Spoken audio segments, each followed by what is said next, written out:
Mengawal informasi kita yang pertama, pemirsa, hingga saat ini jumlah pasien DBD yang menjalani perawatan di RSUD Ogan Ilir dari Januari hingga Februari capai 100 orang lebih. Jumlah ini mengalami peningkatan dibandingkan Desember 2023.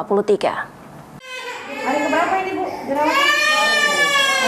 nggak panas lagi? Dikemukakan oleh Dr. Rati selaku Kabid Pelayanan Medis dan Perawatan RSUD Kabupaten Ogan Ilir, berdasarkan data tercatat di RSUD Ogan Ilir, jumlah pasien DBD telah menurun dibandingkan di awal Januari dan pertengahan Januari, di mana dari awal Januari hingga Februari, pasien DBD di RSUD Ogan Ilir ada 100 orang yang menjalani rawat inap. Namun kini tersisa 8 orang yang menjalani rawat inap, terdiri 1 orang dewasa dan 7 orang merupakan anak-anak dengan usia antara 1 hingga 18 tahun.